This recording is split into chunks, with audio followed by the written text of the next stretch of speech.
Proud भी होते थे और उतना ही ज़्यादा अभी दुख भी है कि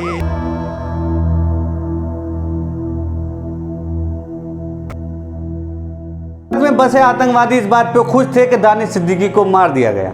ये किन्हीं दो धर्मों के बीच की जंग नहीं है, ये इंसानियत और हैवानियत के बीच की जंग है जिसमें दानिश सिद्दीकी शहीद हुए हैं। इस तरह के दानिश सिद्दीकी की मौत वाकई एक बहुत ही गमगीन है, जिसकी भरपाई किसी भी कीमत पे नहीं हो सकती। और मालूम है, सिर्फ ये ओखला नहीं, जामिया मिल्लिया इस्लामिया का दायरा नहीं, ये पूरे हिंदुस्तान के पूरे देश के लिए बहुत बड़ा नुकसान है।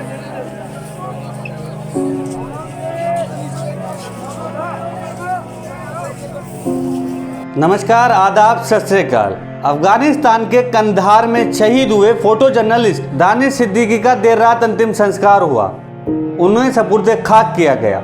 उससे पहले उनकी नमाज जनाजा जामिया के स्कूल ग्राउंड में हुई थी। वहीं जामिया मिल्लिया इस्लामिया के बराबर के कब्रिस्तान में उन्हें दफनाया गया है। दानिश सिद्दीकी के अंतिम संस्कार में बहुत से लोग मौजूद थे। उनके दोस्तों और परिजनों ने उन्हें नम आंखों से विदाई दी।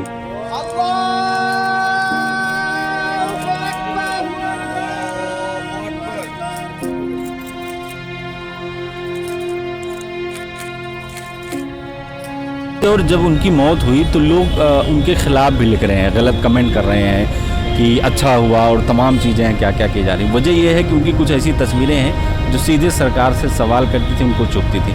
उन लोगों के लिए क्या कहना चाहिए? देखिए, जाहिर सी बात है, आपको पता है हिंदुस्तान के अंदर नफरत की राजनीति हो रही है, ये तो आपको मालूम ही है। एक राजनीति तबका है वो जो पूरे नफरत की राजनीति करता है। नफरत करना ही उसे बांटना ही, देश में बांट के ही राजनीति करना है, तो वो तो जाहिर सी बात है कुछ लोगों के दिमाग में गंदी राजनीति बसा दी गई है। गंदे तरीका जो है सोचने का, समझने का जो तरीका वो गंदा बसा दिया गया है, तो जाहिर सी बात है उन्हें हर चीज़ गंदी नजर आती है। तो ऐसे में बड़े अफसोस की बात है, जब एक देश ने अपना बेटा खोया, ऐसे में अगर कमेंट करते हैं आप, निगेटिव कमेंट है, उसके खिलाफ कमेंट करते हैं, तो बहुत तकलीफ की बात है, बहुत दुख की बात है। ऐसा नहीं होना चाहिए और इसी राजनीति का एक पार्ट है। और अगर राजनीति इस तरह की चलेगी तो एक बहुत बड़ा नुकसान आने वाले वक्त में हो सकता है। तो इसलिए गंदी राजनीति नहीं करनी चाहिए। और मैं तो उन नौजवानों को कहता हूँ जो नौजवान इस तरह की राजनीति के, इस तरह के दलदल में वो धंसते, उन्हें धंसना इस तरह के दलदल में नहीं चाहिए। दानिश सिद्दीकी की मौत की खबर के बाद जिस तरीके से सोशल मीडिया पर ट्रेंड चलाए गए, तो उसे देखकर बस यही कहा जा सकता है कि अफगानिस्तान में आतंकवादियों ने उन्हें मार दिया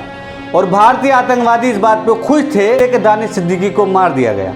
ये किन्हीं दो धर्मों के बीच की जंग नहीं है, ये इंसानियत और हैवानियत के बीच की जंग है जिसमें दानिश सिद्दीकी शहीद हुए हैं। और किसी भी धर्म में किसी की मौत पर खुशियां मनाना यकीनन अमान्य ही होगा, उसे अवैध करार दिया गया होगा। या दानिश सिद्दीकी की शहादत पर किसी बड़े नेता द्वारा ट्वीट न करने से कौन सा उनका बलिदान कम हो जाने वाला है, या कौन से चार चांद उनके उस बलिदान में लग जाते अगर वो बड़े नेता ट्वीट कर देते। तो वो अपना ट्वीट अपने पास रखें। दानिश सिद्दीकी एक शहीद हैं और उनके बलिदान को हमेशा याद रखा जाएगा, उनके कार्य को याद रखा जाएगा जो ईमानदारी से उन्होंने अपना काम किया है और लोगों में एक मिसाल कायम की है कि पत्रकारिता कैसे की जाती है, वो भी ऐसे युग में जब गोदी मीडिया का ज़माना हो। उस माँ से पूछिए जिसने अपना बेटा खोया है, उन साथियों से पूछिए जिसने अपना दोस्त खोया है, और उन लोगों से भी पूछिए जिन्होंने दानिश सिद्दीकी की प्रतिभा को देखा है या सराहा है कि उन्होंने किस हीरो को खो दिया है।